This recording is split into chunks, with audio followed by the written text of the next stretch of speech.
It's great that you all join us for this wonderful talk.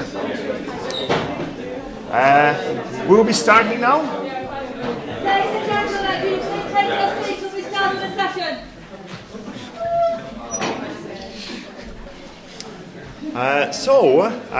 Here we have Runas, who is a WordPress plugin developer with over 10 years of experience working with WordPress.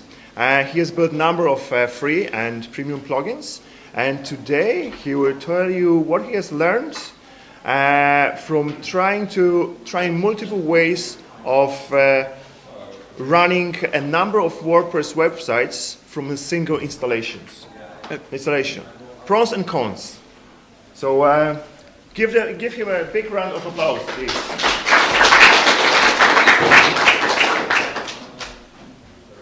Hey, so hello Belfast. It's my first time here. I'm very happy that you invited me here. So as I told, my name is Arunas, and I am probably the most outspoken WordPress enthusiast in the whole of Baltic countries. I've done a lot of speaking in WordCamps across Scandinavian and Baltic states. I've done a little bit of core contribution. I'm also a co-host of a Lithuanian WordPress podcast. So as you can see, I like to talk a lot. And I said I have to keep to schedule today, so we'll see how that goes.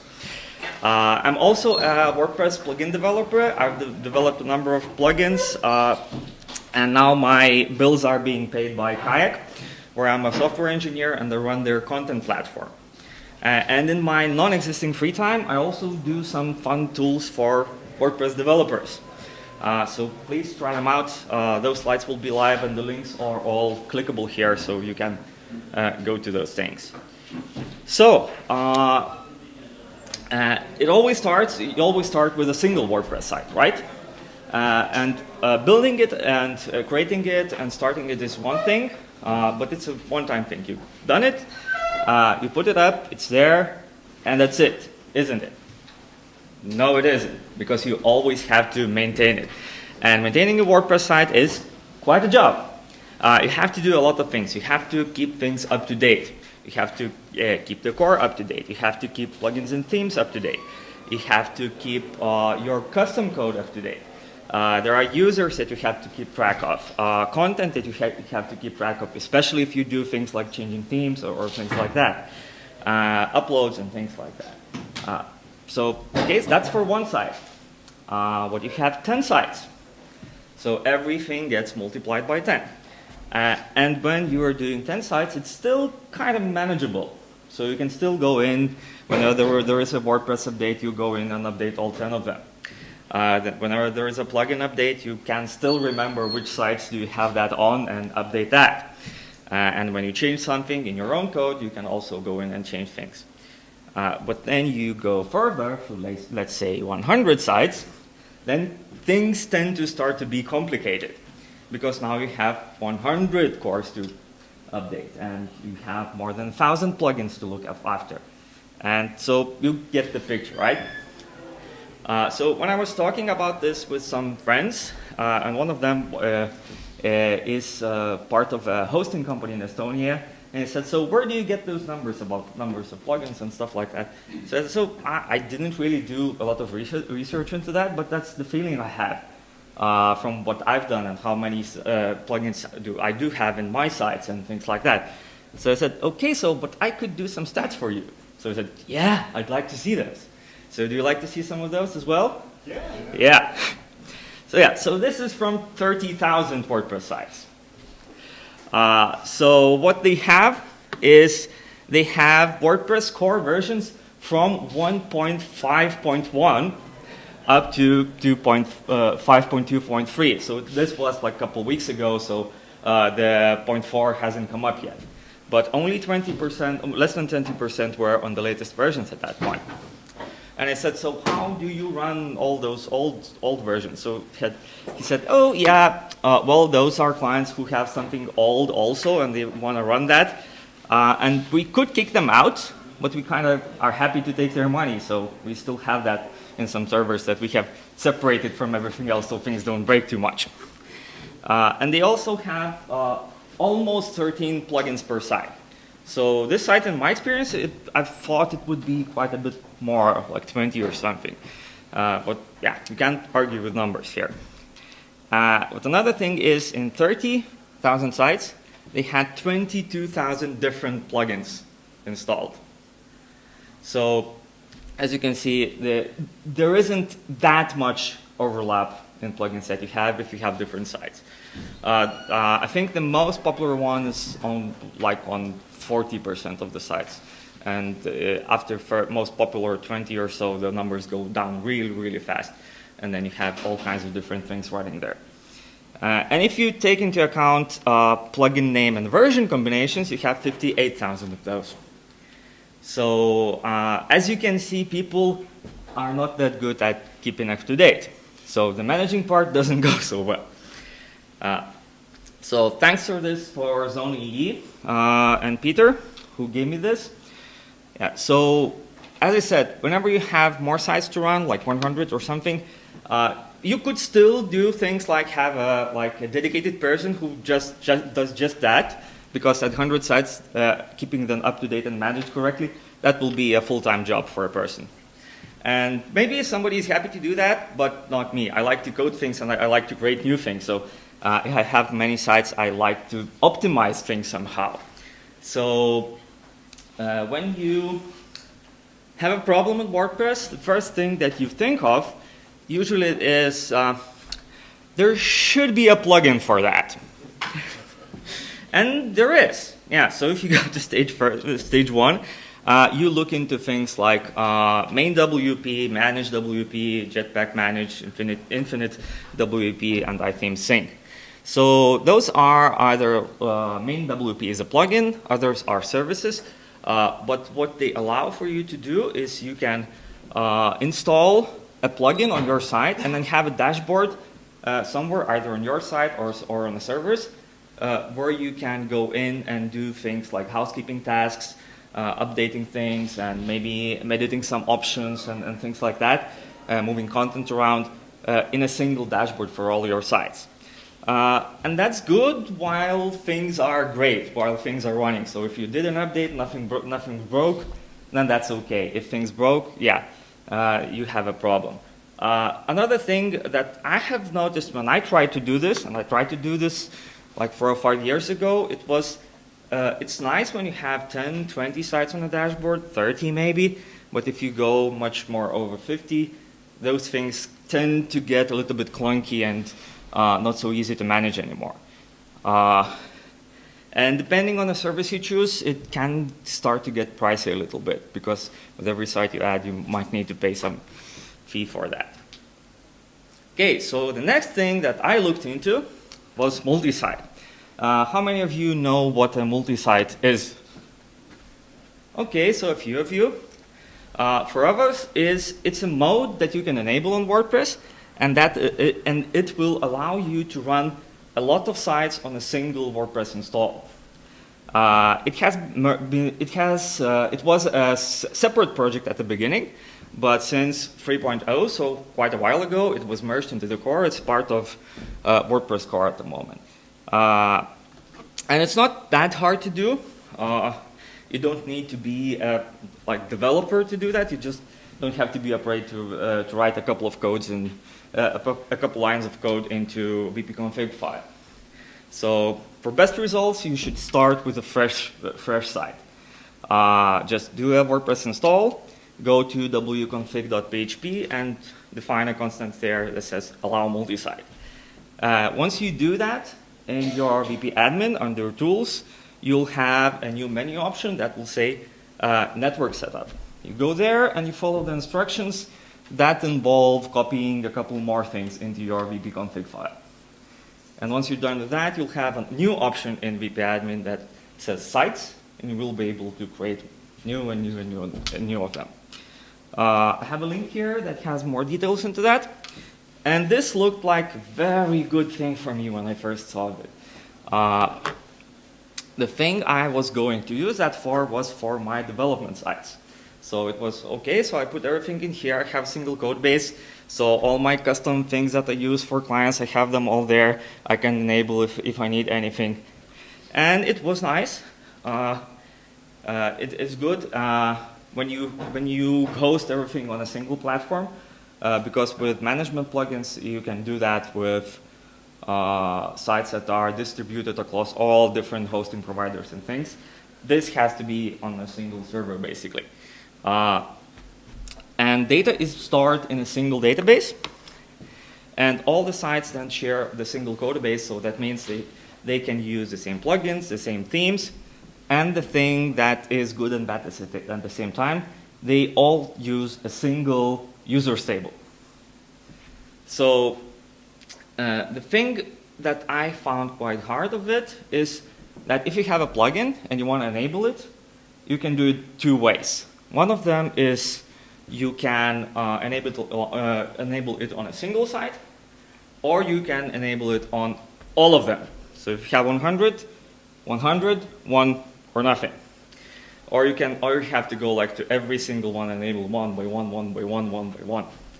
And another drawback that I found quite soon after starting using this is when I was done with the first site that I've done, and I needed to move it out to my client server. And at that time, there was no tools for that, basically, so you had to do a database dump and fish things out, but which is especially complicated with user stable. Now we have some CLI package tools where you can write a comment and they'll pull things out for you, but it's still a bit complicated. And if you try to run a multi-site in production, you should probably do that for things that for which a shared user stable is more of a good thing than a drawback. So if you have a network of sites where you have a brand with different locales and things like that, where the same people go in and edit, or you have the same clients that go to different shops that you own, then that works. But you wouldn't probably want for somebody to go to like a tire shop, buy a tire, register, and then go into a different store that sells, I don't know, adult goods or something, and to find out that you already have a user there. Why do you have a user here, honey? That's not a good thing, right? Yeah. So another thing, after that, you can go one more layer of complexity up. It's called a multi-network. So instead of having a single multi-site, you can have a network of them in a single install. So basically what it does, it can group your sites that you have into networks. So you can, which works really nicely if you have, for example, a company that has many brands. So you can have one network for one brand, another network of sites for another brand, and so on and so on. And then you can do things like activate a plugin or enable a theme for just that group of sites. So you can say, I want this plugin enabled on this brand, like 10 sites, or I want this plugin enabled on another brand that has 20 sites in it. It's also not so difficult to enable and to use. There is a plugin for that. You just take a multi-site WordPress install that plugin, enable it, and it will give you a new menu option in VP admin that says networks. So you create a new network, then you create sites in that network, and then you go from there.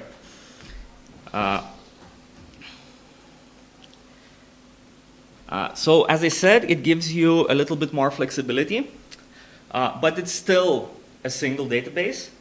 And if you run many sites, that database can run into gigabytes of data. And it's still single user stable. So the same as with multi-site, it's a bit complicated if you run very, very, very different sites on it.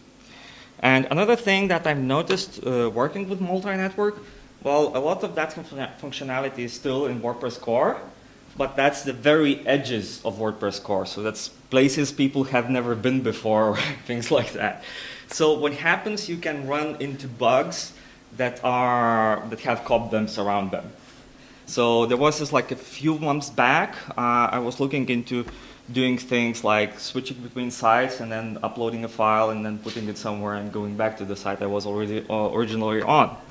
And what would happen, I would get a Frankenstein of a URL. So I had the old site URL, the path for the new site, and yeah. So and the bad thing, it still actually works. So if you like to view that image in a content or something, it still looks okay, but the URL is all different. So it's different brand or something, and that's not good for SEO and for anything for that matter. So I said, oh, I found a new bug. I'm going to report it. I'm going to maybe even fix that. And I went into Track, and there is a bug report for it. It's 7 years old. But the problem with bugs like that is that there are like 20 people in the world who care about that, so you have to fix things yourself there. Yeah. Okay, so if you want to go to a complete extremity of that, of keeping things in one place, you can go with containers and Docker. So you can put every site in a different container. And spinning up a container is also not a hard thing. It is very, very basic parts. It just needs several commands in command line. So you have Docker and Docker Compose installed. So you go to a directory, you create a config file, and you start it up. And that's it. And the config file isn't that complicated as well. So what's here is you say, I want to use MySQL database. Here are the credentials. I want to use the latest version of WordPress. And we are using the same database I described above. That's basically it. And rinse and repeat that for every site. So the very good thing about that is that sites are now completely separated from each other. So if you are making changes and if you mess something up, you only mess that one site up. You don't break everything, because in multi-network, multi-site, if you made a change, something bad in a plugin that's enabled everywhere, everything goes down. Or if you made a change to WP config, like a simple mistype or something, everything goes down. With this, everything is separate. So it can be easily split, moved to a different server, whatever. Those are different things. But then you don't have any kind of connection between them. So if you need to do things like most popular posts across all the sites that I have, then this is really, really complicated here. And of course, if you're using Docker, there will be some resource overhead. So you'll need a little bit more resources than you would need if you're just running a single Apache instance, like with multi-site or multi-network. And then, if you are feeling adventurous, as I am from time to time, you can go into even more different things. So you can go in and try to run a lot of WordPresses from a single WordPress code base without doing a multi-site. All it takes basically are several lines in VP config.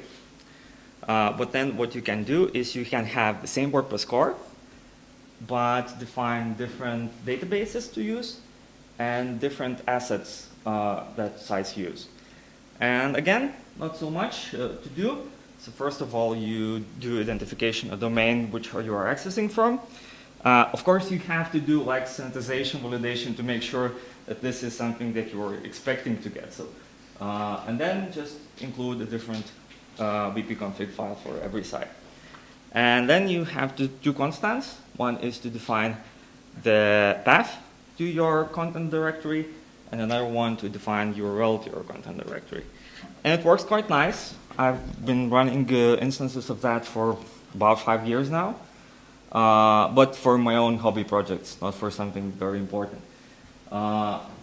Because again, making changes here, you can break things and they break on everything. Another thing with this setup, that means all your plugins and themes that you have, they are separate for each site that you have. So if you have custom code or a plugin that you use everywhere, you have a lot of copies of it. You can solve that on the server side with using things like symlinks and link them together into different sites. But that's like you solve one problem but create another, you solve one problem but create another, and it tends to get fragile if you use those. So what I've learned over these years, that there is no single best solution for this kind of problem. For different projects, you will go one of those different ways probably. If you're an agency that has client sites all across the different hosting providers, you might want to use the management plugin or management Saas for that. If you have lots of sites of your own, multi-site or multi-network might be the solution for you, especially if having single users database and maybe even a single user session would be an advantage for you. So you log into one of your sites, and after user comes to a different site, they're already logged in, so they can do things and have less friction about it. So this can be a good thing. As for Docker and other setups, they are for more specialized things that you do, and they are definitely when you are running your own environment and your own servers. But there is one thing that helps with pretty much all of this, and it is called a WP CLI. How many of you know what that is? Okay, way not enough. Okay, so from where I'm standing, this is the best thing that has been invented since sliced bread. So WP CLI is an official command line tool that lets you do a lot of things with the WordPress install, pretty much anything with the WordPress install, from the terminal, from the command line. There is an official handbook for it. There is a link here, but now some examples for what you can do. It works best on Linux or Mac. You can run it on a Windows machine as well, but Windows just pretends that they have a good terminal. They don't really. So basically, just a couple of lines to get it installed, and then you can use basically WP anything when you are in the directory where you have a WordPress installed. So you can do things like read what configurations are there, modify them. You can update core and change things, work with posts, options, users, whatever. So I made a list here, and I have epsilon afterwards, because this is not all. You can do even more things that are not on the slide still. So for example, updating WordPress. You just update the files and update the database. And if you have a multi-site or network, you just add network to that. That's it. If you need to install a new WordPress, that's also 3 lines. You just download it. You can even tell which locale you want and which version you want if you're feeling adventurous. Then you say you want to create a configuration with some database credentials. And the third one is just all the basic info that you would have to enter into a form in the famous 5-minute install. So this is like more like 30 seconds. I really, really love this part. So have you ever had trouble moving site from staging into production where the domain name changes? And you have to do replacements into the database? And everything gets broken if you try to do something on the dump and the serialized data gets corrupted. So with this, not such problems anymore. You just say, what do you want to replace into what? It will go through all of your database, and if the data is serialized, it will unserialize it and serialize it back. You can even do things like regular expressions to replace things and things like that. If you do use regular expressions, it might be quite slow, especially on a big database, but it's still worth it because these are things that you could never do by hand. And another thing that I find quite useful when you have a lot of different environments that you run your sites on is that WP CLI can SSH into other instances of WordPress that you have all across the internet. So just define how to SSH into, and it will run that command on the remote computer and show you a result in your terminal. So if you have sites on 20 different hosting providers, so you just write a big file, run it, and everything goes. So you make a coffee, come back, everything's updated. Or if it's not, you can see where errors were coming from. The only thing that you have to have for that is your hosting provider has to give you SSH access, and most of them do nowadays if they respect themselves. And they have to have WP CLI enabled there, which most of them also do nowadays. All right, that's it from me. Any questions? Wonderful. Thank you very much.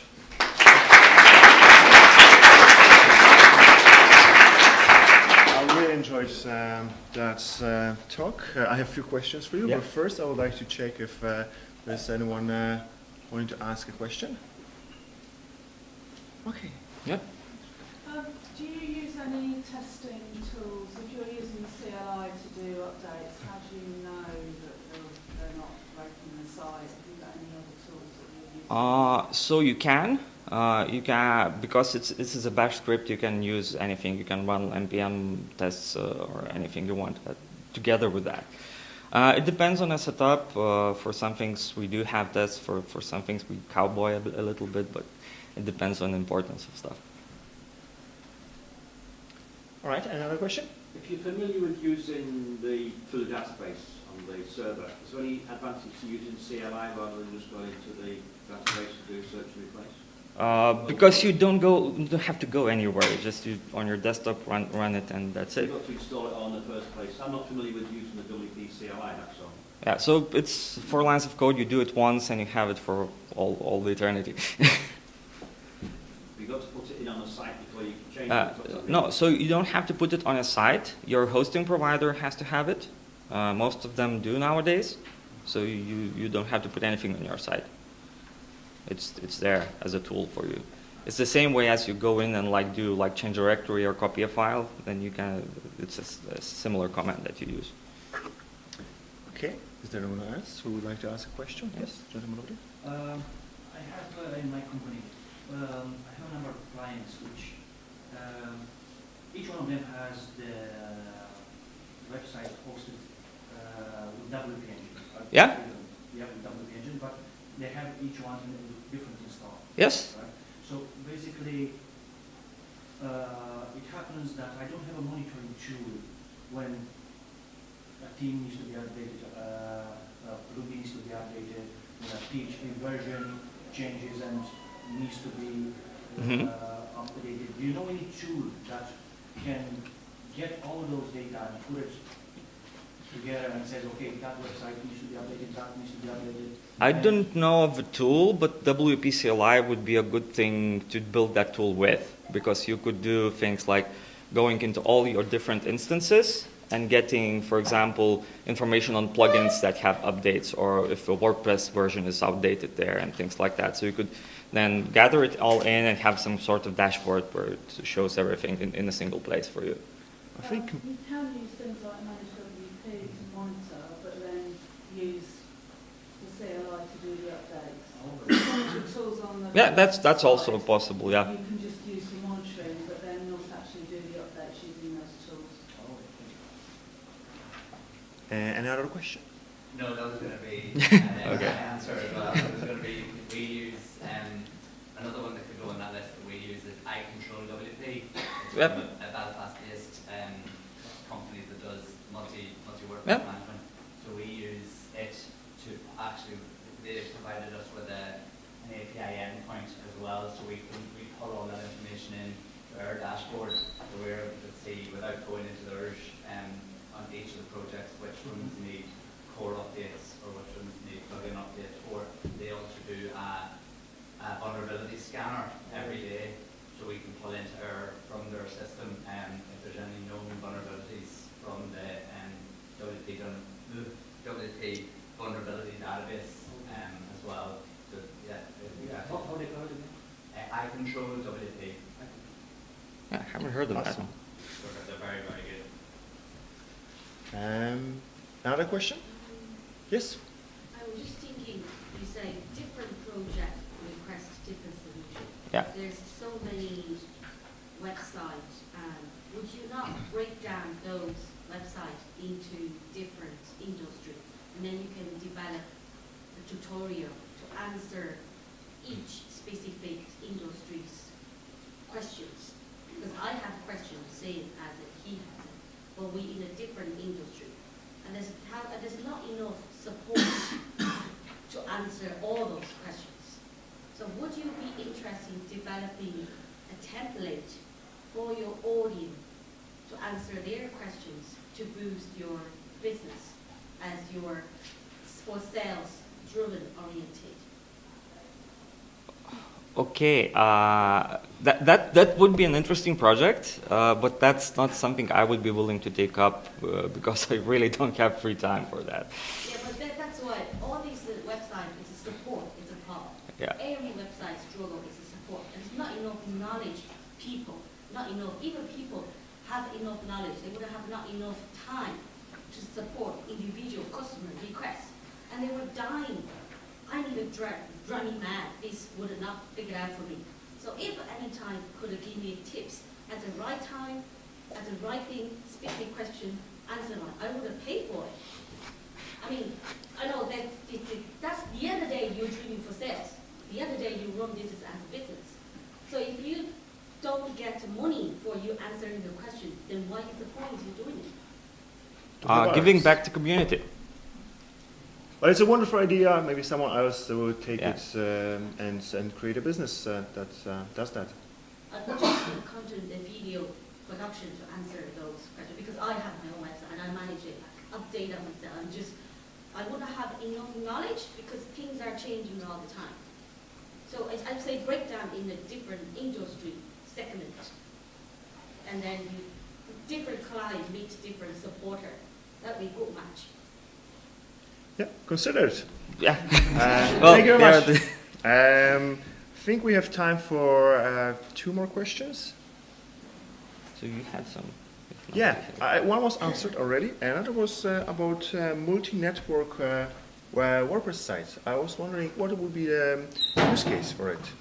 Yeah. Example. So, for example, if you like in a company that has many different brands, and those brands have different locales or locations or something, and you have, for example, one brand is in 10 countries, so you have 10 sites for those countries, and another one has 5 other countries, so another brand would have 5 more sites. Multilingual websites. Yeah, so it could be on multi-language, but sometimes when business logic is more than just multi-language, but you have different things for those different markets. Okay.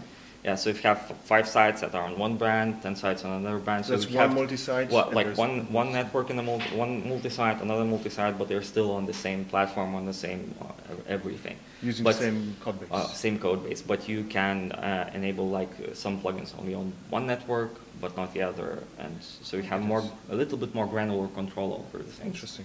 Yeah, wonderful. Any other questions before we finish? Okay, before we go, just information that before the end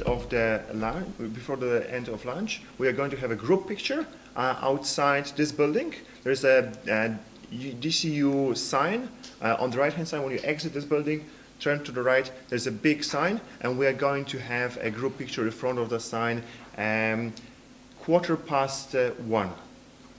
So we would like to invite all of you to go there and join us for the group picture.